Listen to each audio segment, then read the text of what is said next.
Hey guys, how are you people doing? So today I came up with a new question that is a very high yielding question.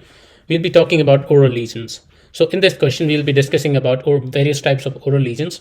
So let's start this question. So this question is about a 6-year-old boy is brought to the physician with 2-day history of sore throat, fatigue, and mild headache.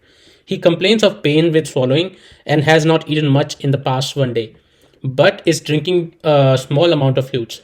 He has no underlying health problem and has no other complaints. He takes no medication and has no allergies. His temperature is 101 degree Fahrenheit. Examination shows pharyngeal erythema and vesicles on the posterior soft palate and no cervical lymphadenopathy. The cardiovascular, respiratory, and abdominal examinations are within normal limits. So, what is the most likely diagnosis in this patient? So, we have been presented with this diagram in which this is a 6-year-old boy. Okay, and he is presenting with 2 days of fever, sore throat, and fatigue. So there's a peculiar kind of finding that you can see is that on the soft palate, you can see small vesicles on the soft palate. If you can see these white lesions, this is uvula and this is posterior soft palate.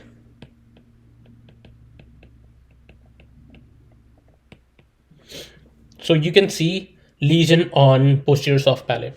So let's see the options. What are the options we have? So first is aphthous ulcer. So aphthous ulcer.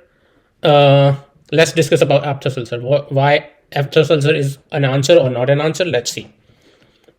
So aphthous ulcers are like this. They are single or multiple lesions in oral cavity, especially on gums and buccal mucosa. So you can see it here. So aphthous ulcer are like this, and in this examination, in this picture, we cannot see any buccal mucosa lesions. So and aphthous ulcer don't even present with any kind of fever, so no fever. Generally, these are autoimmune, like Behçet disease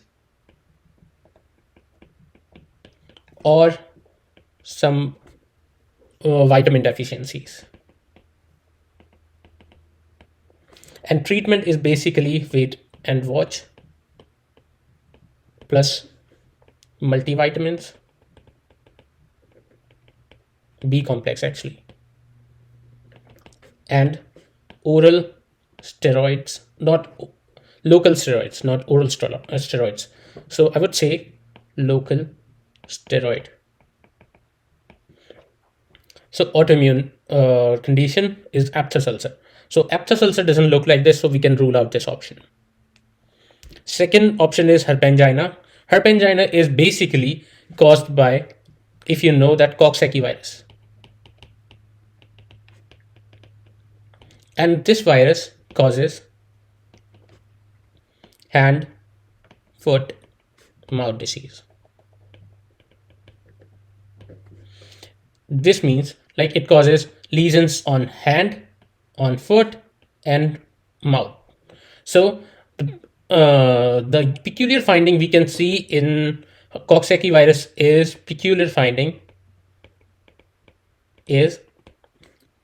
oral vesicles on soft palate,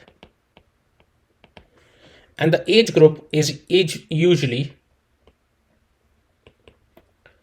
4 to 8 or 10, 8 years.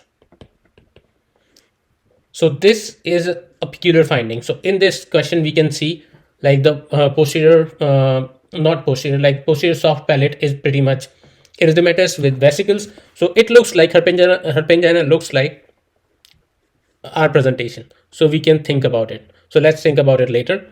Now let's think about group A Streptococcus pharyngitis. So group A Streptococcus pharyngitis is like this.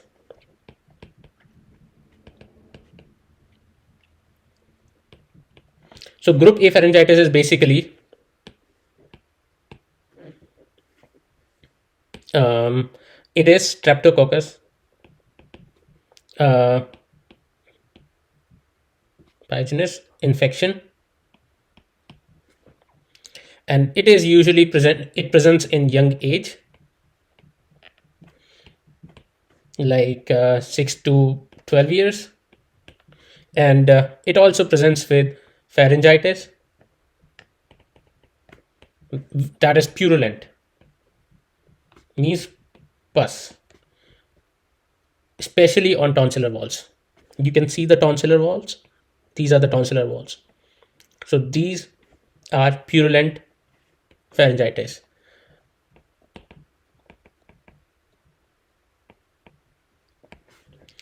And sometimes this condition can also lead to it also has fever, body ache, and in this condition there are two notorious conditions we can see. That is a kind of autoimmune reaction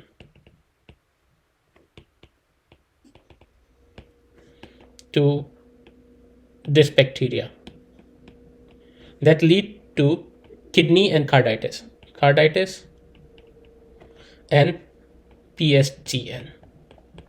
That is this is also known as rheumatic fever, and this is glomerulonephritis, post streptococcal glomerulonephritis. So actually the antigen that is present on this bacteria, like this antigen, that mimics certain body's protein, basically found in kidney, like kidney proteins. It actually mimics, or like heart protein. So heart protein, let's make this heart as this. So it mimics. So it kind of your like your body's immune system kind of recognize these two organs as foreign organs and kind of start attacking on them. So the carditis and glomerulonephritis can happen. So we will start this carditis and rheumatic fever in some other lectures. It's not related to this question, but we'll talk about it later on because that's a very high yield question, and the post streptococcal glomerulonephritis also. So in the later on videos, but this group A pharyngitis is a very notorious pharyngitis, and before invention of penicillin, this pharyngitis used to cause a lot of morbidity and mortality in young and adolescent people. So the treatment of this is penicillin, especially amoxicillin. If you have penicillin allergy, then you can think of some azithromycin. That's macrolide.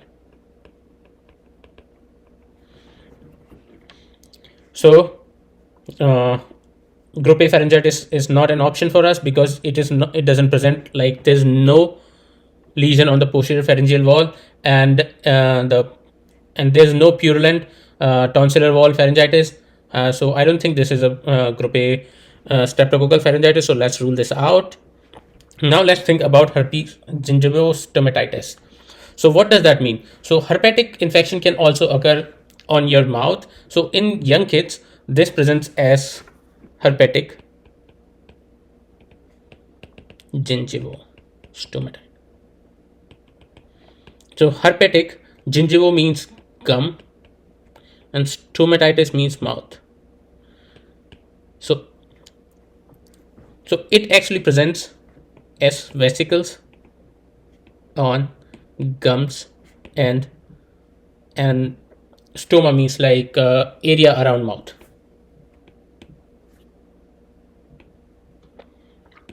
So you can see in this picture that this baby has these small vesicles that have ruptured, and this is a new vesicle. So vesicles, these are fluid filled vesicles, and later on they crust after rupture,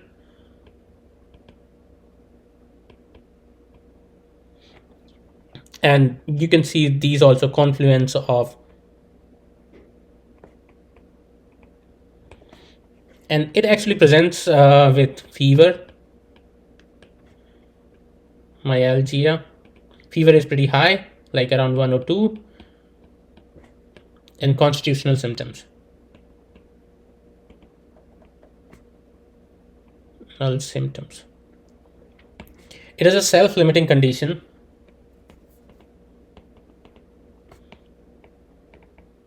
And treatment is basically supportive. So this is also not a condition of herpetic gingival stomatitis. So now let's go to this option of CMV mononucleosis. So cytomegalovirus is herpetic virus, herpes family virus, and it is very much common in young and adolescent age group. It actually presents with so it is also known as aka kisser's disease. Means like when the person kisses the other person who is infected with this virus, they kind of transfer this virus to other person, and that is a very common thing in the young adolescent age group people. So this virus usually infect all those people. So what happens in this virus is that people have fever, fatigue. Fever is pretty high, 102 degree Fahrenheit. Fatigue, sore throat, means like they have pharyngitis, but this pharyngitis is not purulent. This is actually serous. So fluid discharge can be seen on the tonsillar pillar. So you can see in this picture that the tonsils are inflamed without exudate, purulent exudate. And the age group is basically around 16 to 18 years, or maybe you can say 12 to 18 years, because this is the population which actually tries to explore the sexual thing with the other partner. And two other things that are very common in this CMV mononucleosis is, first is posterior cervical lymphadenopathy, and the second thing is positive or negative. It can be seen or it can also not be seen in some people, is hepatosplenomegaly.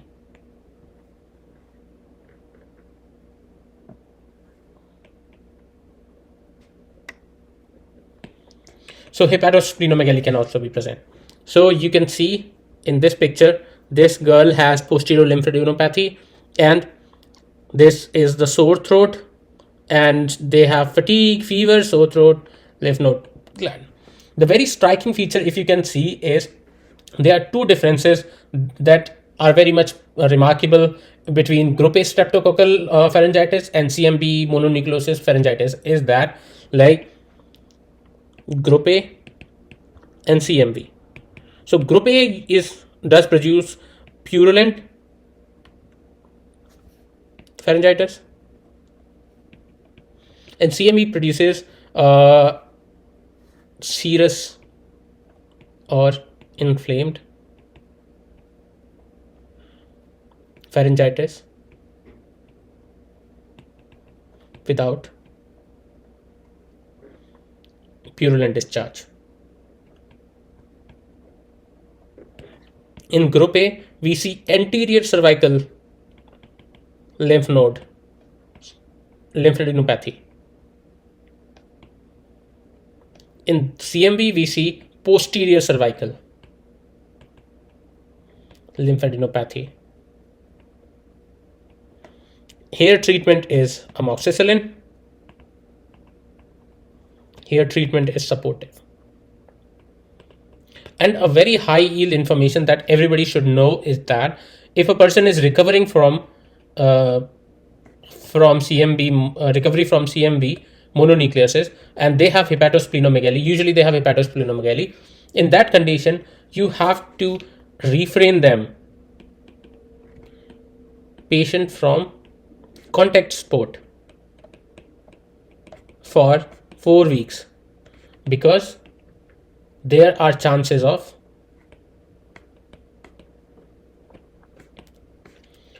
splenic rupture. And that is a very big question. Like, a lot of times you'll see this question in your boards or USMLE questions or in Neet PG questions. Our answer comes out to be herpangina, and that's a correct answer. So this is herpangina. So Coxsackie virus, I'll show you the picture of hand, foot, and mouth disease. So this kind of lesion you see on hand, foot, and mouth, you have already seen, like posterior pharyngeal, posterior soft palate vesicles, and this is called as herpangina.